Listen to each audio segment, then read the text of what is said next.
Hi there, this is Dr. Jewa with day 41 in Reading A Course in Miracles. We are currently in chapter 5, which is entitled Healing and Wholeness, section 5, the ego's use of guilt. Perhaps some of our concepts will become clearer and more personally meaningful if the ego's use of guilt is clarified. The ego has a purpose just as the Holy Spirit has. The ego's purpose is fear because only the fearful can be egotistic.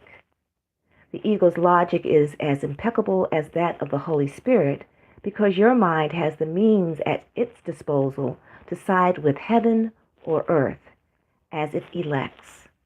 But again, remember that both are in you. In heaven, there is no guilt because the kingdom is attained through the atonement, which releases you to create.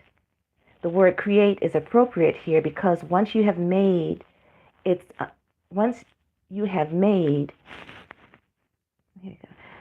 word create is appropriate here because once what you have made is undone by the Holy Spirit, the blessed residue is restored and therefore continues in creation. What is truly blessed is incapable of giving rise to guilt and must give rise to joy. This makes it invulnerable to the ego because its peace is unassailable. It is invulnerable to disruption because it is whole. Guilt is always disruptive. Anything that engenders fear is divisive because it obeys the law of division. If the ego is the symbol of the separation, it is also the symbol of guilt. Guilt is more than merely not of God. Guilt is more than merely not of God. It is the symbol of attack on God. This is a totally meaningless concept except to the ego, but do not underestimate the power of the ego's belief in it. This is the belief from which all guilt really stems. The ego is the part of the mind that believes in division.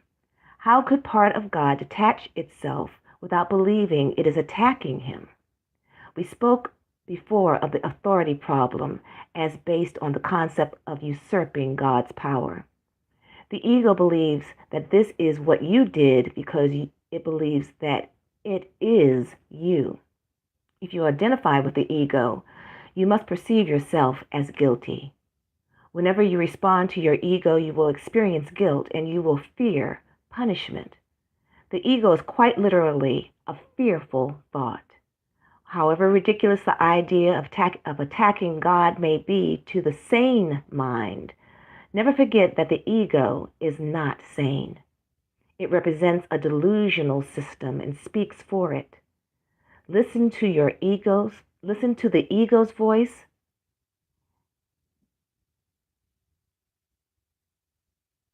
Listening to the ego's voice means that you believe it is possible to attack God and that a part of him has been torn away by you.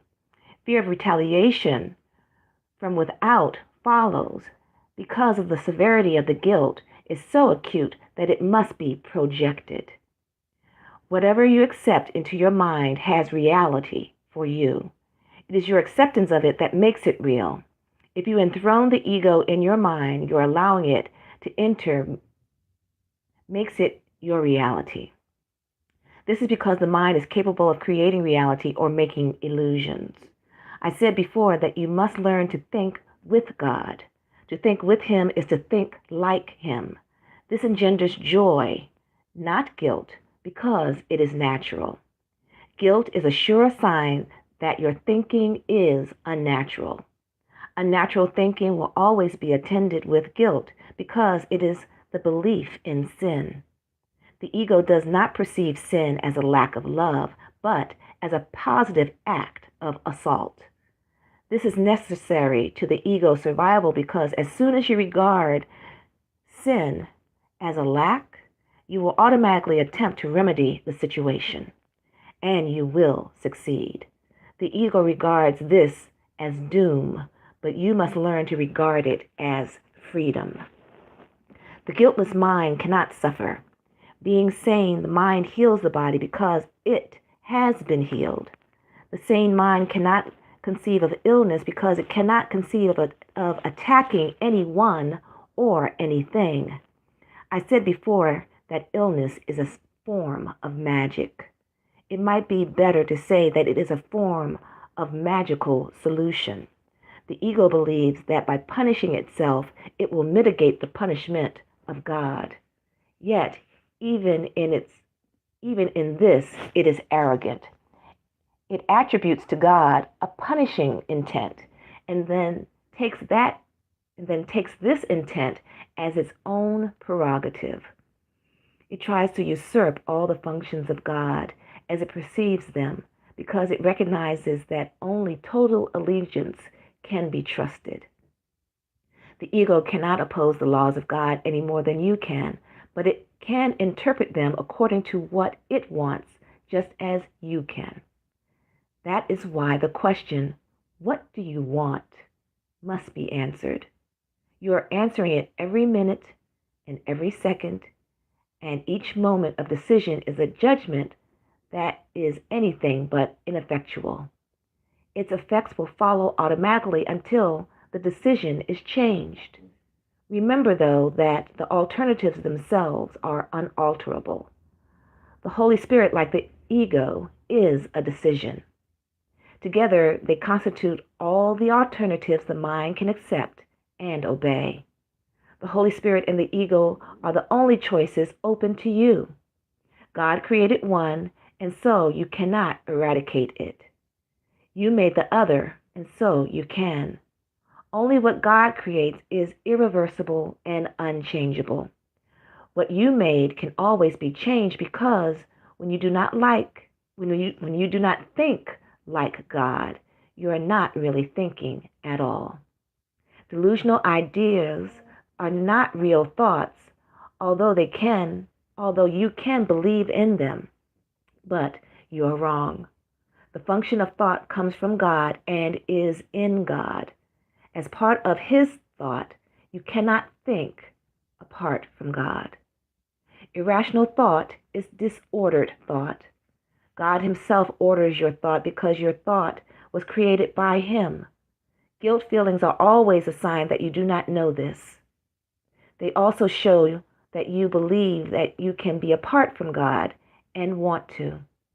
Every disordered thought is attended by guilt at its inception and maintained by guilt in its continuance.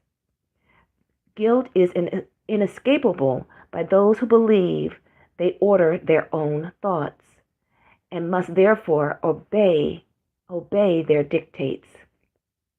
This makes them feel responsible for their errors without recognizing that by accepting this responsibility, they are reacting irresponsibly. If the sole responsibility of the miracle worker is to accept the atonement for himself, and I assure you that it is, then the responsibility for what is atoned cannot be yours. The dilemma cannot be resolved except by accepting the solution of undoing. You would be responsible for the effects of all your wrong thinking if it could not be undone.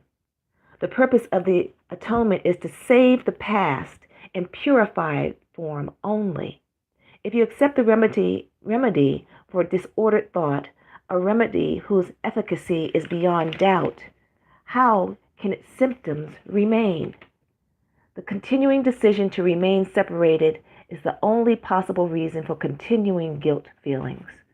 We have said this before, but did not emphasize the destructive results of the decision. Any decision of the mind will affect both behavior and experience. What you want, you expect. This is not delusional. Your mind does make your future, and it will turn it back to full creation at any minute if it accepts the atonement first. It will also return to full creation the instant it has done so. Having given up its disordered thought, the proper ordering of thought becomes quite apparent. I've read from chapter 5 entitled Healing and Wholeness, Section 5, The Ego's Use of Guilt. My name is Dr. Jewa. I thank you for joining me in today's reading. Make sure you subscribe and hit the bell so that you can get updates onto my latest uploads on my channel, drjewatv.com. And you can check out my Facebook page, Dr. Jewa, for the daily lessons that are contained in the Course in Miracles. I thank you for joining me, and I look forward to seeing you next time. Have a great day.